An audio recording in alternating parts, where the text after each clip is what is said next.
Hey everybody, this is Michael from Night Noon Games. Today I'll be prepping to play Shadowdark RPG solo by creating 3 characters. Not only will I be using the Shadowdark core rules, but I'll also be using some selections from the new supplement, Unnatural Selection, which is currently crowdfunding on BackerKit. I'm really excited for this third-party supplement, and I know that it's definitely worth you checking out. Links to both Shadowdark and the Unnatural Selection quickstart guides are available in the description below. If you're just thinking about dipping your toes into Shadowdark, downloading these quick start guides is going to give you enough to play for a long time, and it'll really help you get a feeling for the game. The reason why I want to play Shadowdark solo is because I use this as a tool to help me develop worlds and to build adventures. Whatever happens to my character during solo play often makes its way into the final written product. It's a really great technique that you can try too if you're building an adventure of your own. Now, I have made a few tweaks to the Shadowdark character creation process that's going to make it a little easier for me to solo with. That pretty much boils down to just 3 things. First, I'm going to max out the hit die on the first level. This will make my characters be a little less squishy, especially if I roll up a wizard. Second, while I am going to roll 3d6 down the line, I'm also going to allow myself to make one swap of 2 stats in order to build the characters that I want in my party. And finally, I'm going to start my 3 characters at level 2. Since I'm only going to make a party of 3,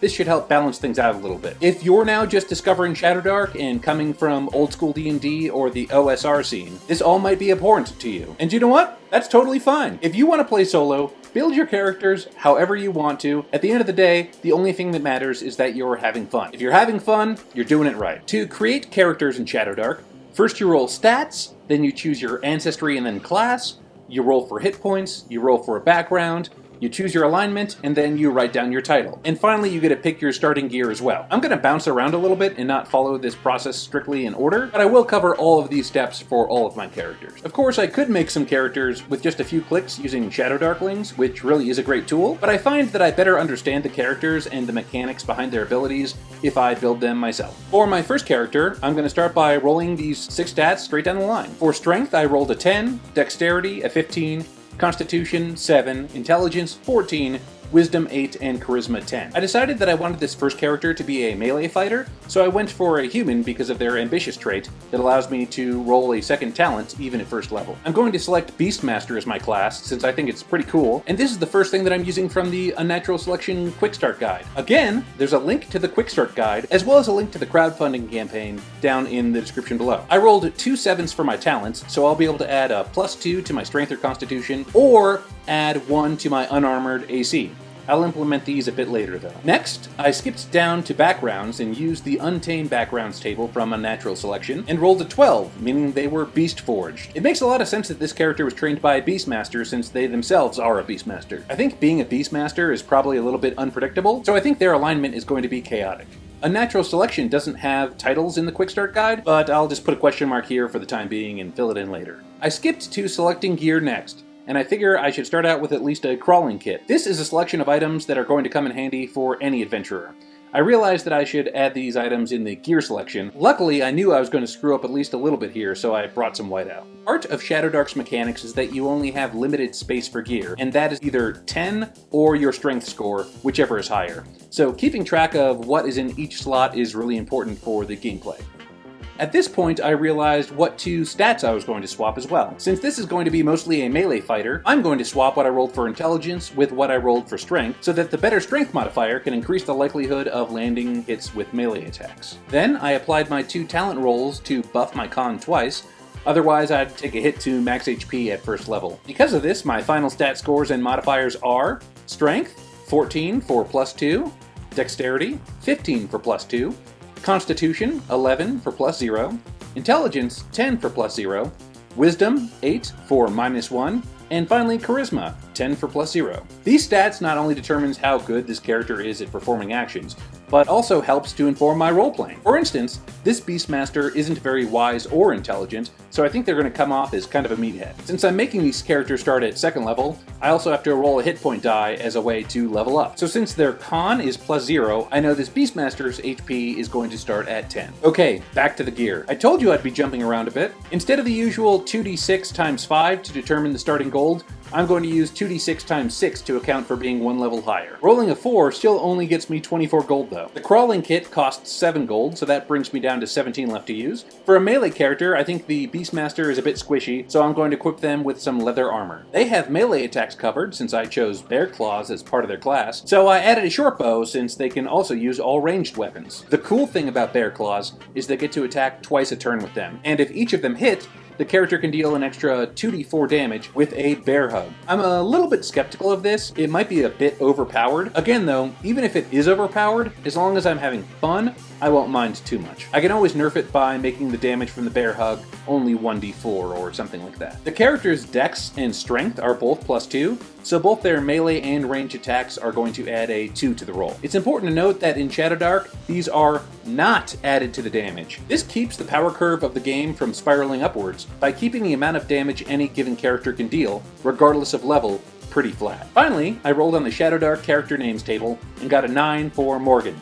Morgan the Beastmaster. I realized I missed adding the deity, and I liked the sound of Lyora from Unnatural Selection, so I just went with that. I also realized I forgot to write down some of the other class traits, such as Morgan can speak bear, and that she can use all ranged weapons. Alright, on to the next character. Next up, I'm going to use Unnatural Selection to pick both an ancestry and a class. I was super excited to see that this supplement included a species of turtle people called the Chelonian. I've actually been writing some system-neutral dragon turtle lore written from the perspective of this character Jerry Pace that I have. He's a turtle folk monk living in the Ice Shell Covenant, a monastery on the edges of the world where they venerate the great dragon turtle. So I think it would be fun to tie this character's story in with Jerry Pace's story. By the way, if you're interested in checking out that lore for yourself, you can get it for free by signing up for my newsletter. The link to that is in the description below. First, let's roll some bones and get some stats. I rolled a 13, 14, 14, 17, 10, and 9. These are some pretty great results. I mentioned this person was a Chelonian, or a turtle folk, and I want to try out the Shaman class from Unnatural Selection. Shamans can use hunting knives for weapons, but can't wear any armor. They can also speak Primordial,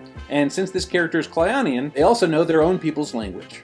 I better write down that they can do this cool healing circle ability too, so I don't forget it. Again, I'm starting this character at level 2. I know they're going to be lawful, and although Monk isn't a Shadowdark or a Natural Selection background, I'm going to use it anyways because I think it fits pretty well in my narrative. So I think this shaman grew up as a monk in the Ice Shell Covenant with Jerry Pace, and Jerry sent him out into the world to learn more about dragon turtles for the research he's doing. This also means that although it isn't an official deity in Shadowdark, this shaman is going to worship the great dragon turtle. Next, I rolled a 9 on the talents table, so the character is going to get advantage on performing a specific chant that they know. Chants kind of work like spells do in other Shadowdark classes, except shaman must use their drums, a mallet, and a shaker when performing them. Their casting check uses wisdom, but the target number is only 8 plus the chant's tier, instead of the usual 10 plus the tier for other spellcasters. Looking over the chants, I think this lower check number makes sense as the chants aren't as powerful as you would expect, even from first tier spells. It feels like a really great way to balance this class out,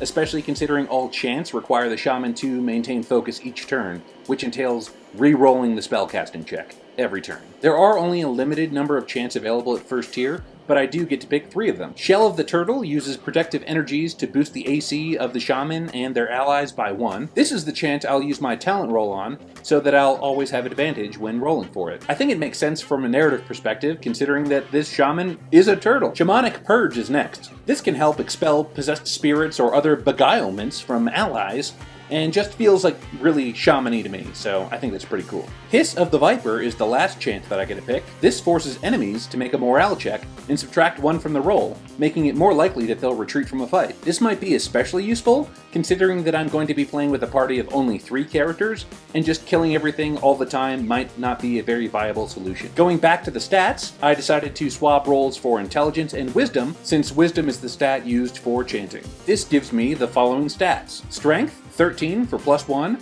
Dexterity, 14 for +2, Constitution, 14 for +2, Intelligence, 11 for +0, Wisdom, 17 for +3, and Charisma, 9 for -1. Looking at hit points, I maxed out the first level die at 6, and then I rolled a 2 for the second level. I get to add my con to this one as well, so that gives this shaman a total HP of 10. As for armor class, since this is a turtle person, their shell gives them a +2 to the base AC.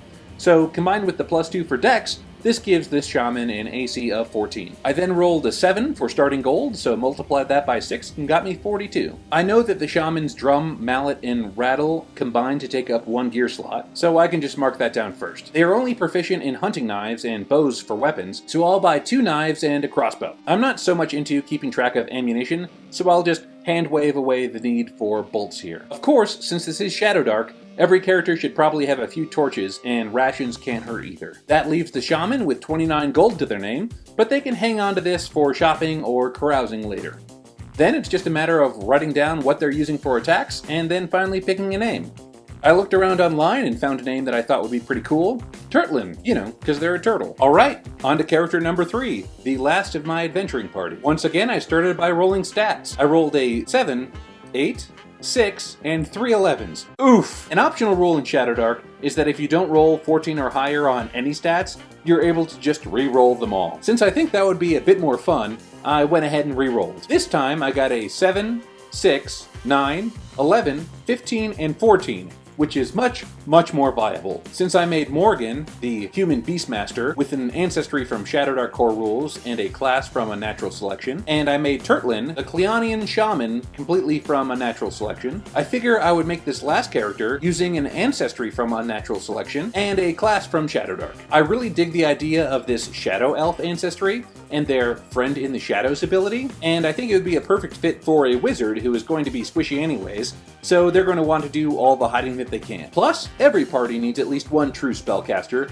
so a wizard works really well in filling in that role. Since wizards use intelligence as their spellcasting stat, I'm going to go ahead and swap the numbers I rolled for wisdom with intelligence. Then I have to roll for hit points. I maxed out my first level with 4, and I also rolled another 4. I'll go ahead and add the con modifier as well. I rolled up some languages as well, since wizards tend to know a lot of them, and I ended up with Elvish, Drow, Umbrion, which is like the language of mermaids, Celestial, and Diabolic. Next, I rolled for wizard talents, and I got a 7. So I'll be able to add either 2 to my intelligence stat or add 1 to my wizard spellcasting checks. I figured this is kind of 6 to 1, half dozen to the other, so I'm just going to go ahead and boost my intelligence score. That brings my final stats to Strength, 7 for a -2, Dexterity, 6 for -2, Constitution, 9 for -1, Intelligence, 17 for +3, Wisdom, 11 for +0, and Charisma, 14 for +2. I also think this wizard's going to be lawful, and since I'm using the Shadowdark core rules here, I know that their title is going to be Apprentice. For background, I rolled 17 for Minstrel, and since we decided this person was lawful, I'm going to pick Saint Terignus as their deity. For hit points, since their con is -1,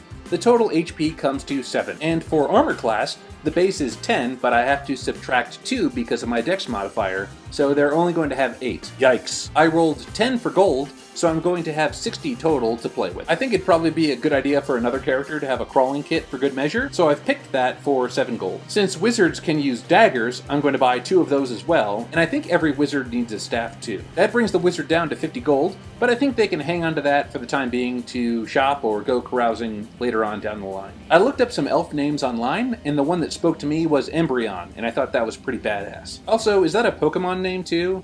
Who cares? It's pretty cool either way. Last, we need to pick some spells for Umbrion. I actually made my own tool to be able to more easily look at all of the spells for each class. I call it the unofficial Shadowdark spell list, and it's actually available for free from my itch page. I've posted a link to that below as well if you want to look into it for yourself. As for the spells, I'm going to start by picking Magic Missile because it's valuable to use as a ranged weapon. And of course, in Shadowdark, wizards always have advantage on it. Then I'm going to pick Sleep. As I mentioned with Turtlun, a spell like this can be used to avoid combat whenever needed. I also think that Mage Armor is a pretty good idea because, well, Umbrion has truly awful AC, and this is going to help be able to boost that from 8 to 14. Then I'm going to round out his spells with Burning Hand, something Umbrion can use while on the offensive. Well, there you have it. I'm now ready to play Shadowdark solo with 3 brand new characters that I've rolled up. Morgan, the Human Beastmaster, who uses her bear claws to rip enemies apart. Turtlun, the Chelonian Shaman, who has ventured out into the world on a mission to learn more about dragon turtles. And Umbrion, the Shadow Elf Wizard, who casts spells from the darkness. If you want to see what happens to these characters once I do start playing solo with them, make sure to subscribe to my channel and hit the bell so that you get informed of when I post new videos. If going through this exercise gave you any ideas about character building, either for Shadowdark or any other TTRPG, go ahead and let me know down below in the comments. If If you're interested in that free dragon turtle lore I mentioned, make sure to sign up for the Night Noon newsletter using the link in the description, and I'll also get you a coupon for 50% off select items from my itch store. Don't forget to follow me on Instagram, and if you haven't downloaded the quick start guide for Unnatural Selection yet, make sure to do that with the link below. If you like what you see, make sure to back their crowdfunding campaign too.